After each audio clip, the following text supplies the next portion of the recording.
Nosotros esperamos un mensaje realmente de unidad. El señor Martos, a diferencia del señor Cateriano, siempre se ha caracterizado por ser una persona más humilde, pero sobre todo más ejecutiva. Y en ese sentido mantenemos como Alianza para el Progreso los 3 puntos planteados. En primer lugar, una respuesta clara sobre la situación del COVID-19 en las regiones del Perú. Regiones como el centro y el sur que ya han desbordado, y también la zona importante de Lima, en donde ya se ha colapsado todo el sistema. En segundo lugar, esperamos una respuesta sobre el empleo. Creemos que no podemos solamente tener una respuesta sanitaria a esta crisis, sino que si no viene acompañada con una reactivación no de los grandes, sino de cada una de las familias. Se ha perdido 4 millones de empleos. Si no hay ni una línea en un discurso sobre la generación de empleo, entonces no se está viendo multidimensionalmente la situación del COVID-19. Y en tercer lugar, el trabajo articulado, que es lo que ha faltado. Lo vemos a diario, no hay un trabajo articulado ejecutivo, regiones, distritos, y tenemos que entender que somos un Estado. Como Estado tenemos que dar una sola respuesta, y yo saludo que haya voluntad de este gabinete encabezado por el señor Martos, que hasta el momento quiere mostrar diálogo, quiere mostrar soluciones, y eso es lo que esperamos desde el Parlamento. Congresista, ¿ustedes ya tienen decidido el voto? ¿Ya hay un consenso o van a esperar escuchar?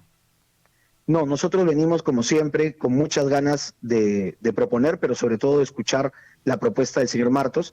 En las próximas horas nos vamos a reunir como bancada para hacer llegar al Poder Ejecutivo nuevamente parte de nuestra agenda país, una agenda que hemos trabajado desde febrero de este año para darle soluciones reales a los problemas reales de la gente. Nos gustaría, por ejemplo, que el señor Martos aborde a nivel sanitario la rectoría del MINSA, aborde qué cosa pasó con los 80 millones de soles que se planteó en el caso del oxígeno para las regiones, y además, por ejemplo, la prevención que viene señalado Nicolás. Se tiene que atacar al virus, se tiene que ir a buscar, por ejemplo, ahorita la mayor mortalidad está en los pacientes hipertensos y diabéticos, que son una gran población en el Perú. A ellos tenemos que cuidarlos antes inclusive que puedan contraer el COVID-19. Y a nivel de la economía familiar, el tema indiscutible de la ONP y también las deudas familiares, que también están asfixiando, por otro lado, a nuestras familias peruanas.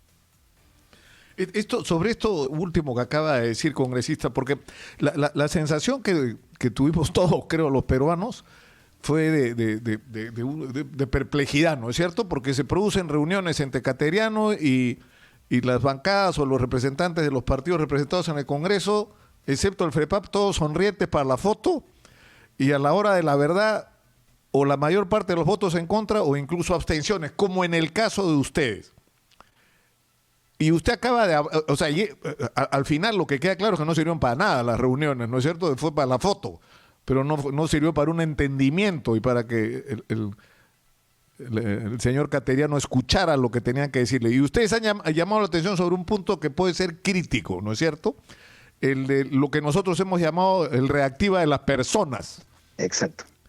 ¿No? Es decir, atender a los emprendedores, a los 8 millones de peruanos que están con problemas para pagar la hipoteca, el crédito vehicular, el crédito personal, las tarjetas de crédito, los montones de negocios que se han construido sobre la base de créditos personales con los cuales se han comprado equipos, máquinas. ¿Ustedes van a hacer cuestión de Estado por este tema, que sea una respuesta a esto o no? Exactamente. Para nosotros, y lo decimos claramente, con deudas y con familias quebradas no puede haber confianza.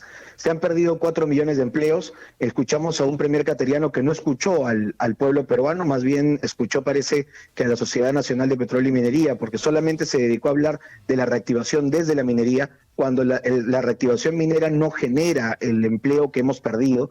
Necesitamos 4 millones de empleos, es decir, podemos hablar, por ejemplo, del tema MIPE, que puede generar rápidamente 200.000 puestos de empleo, el tema de la construcción. Alianza para el Progreso propuso un programa nacional de reactivación de obras paralizadas, son 3.000 obras paralizadas en el país. Si cada obra se reactiva a través de mecanismos de resolución de conflictos a nivel judicial, estaríamos hablando de 300.000 puestos de empleo y obras en las regiones. Por otro lado, el sector pesca, un sector que está sosteniendo la economía del Perú, tampoco ha sido incluido, porque, por ejemplo, el sector atunero, que es un sector que puede reactivar 40.000 puestos de empleo en el norte del Perú, no ha sido abordado en ningún discurso. Es decir, Alianza para el Progreso está proponiendo algunas situaciones para generar empleo, aproximadamente 500.000 puestos de empleo en menos de 6 meses, pero además estamos poniendo en el tapete el tema de las deudas bancarias, no solamente a nivel de bancos, deudas financieras, en todo el sistema financiero, especialmente el microfinanciero. Entendamos que el taxista que nos escucha, que la madre de familia, que el agricultor no ha pedido una deuda en un banco, no ha pedido un crédito en un banco, sino en una caja municipal o en una microfinanciera. Desde Alianza para el Progreso hemos presentado un proyecto de ley para crear en 20 días un mecanismo de reprogramación, congelamiento y renegociación de intereses. ¿Por qué es tan diferente este proyecto y quizás no ha tenido, porque ha sido aprobado el día lunes pasado a primeras horas de la mañana, tiene que ser puesto en debate a nivel nacional? Porque debemos incluir no solamente a los bancos, sino a todo el sistema microfinanciero y de esta forma, como mínimo, salvar de la quiebra a 400.000 familias, que es una exigencia que creo que el pueblo peruano hace diariamente. Lo que usted está diciendo, para dejarla clara, porque cuando habla de congelamiento, lo que usted dice son los periodos de gracia, es decir, como un reactiva para el peruano de a pie.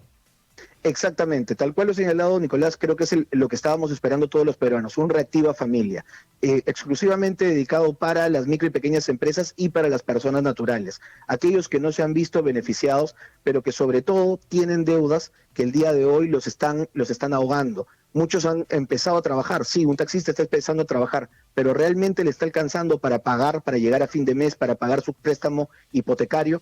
¿Qué dolor puede sentir una persona que el día de hoy tiene a su padre en UCI con COVID, pero además tiene que cargar con una deuda hipotecaria del 3 o 4%, cuando esto perfectamente puede ser renegociado de la mejor forma entre privados? Congresista, eso es importantísimo y urgente. Lo hemos tratado con Nicolás aquí largamente, pero ustedes tienen una lista enorme de cosas que en realidad va a ser un poco complicado que se hagan en el corto tiempo. La urgencia es la pandemia.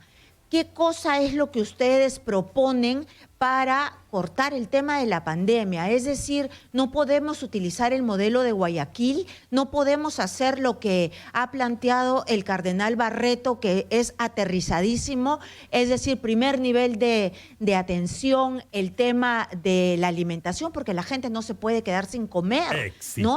Y saber si ustedes están de acuerdo que en Lima, por lo menos, se regrese a una cuarentena porque estamos disparados. Esta situación tiene que ser enfocada tal cual se ha tomado buenos ejemplos. El caso de Guayaquil es importantísimo. La empresa privada tiene que participar de la solución y también la sociedad civil organizada. Sin embargo, tiene que haber un mando único y esto es lo que estaba faltando.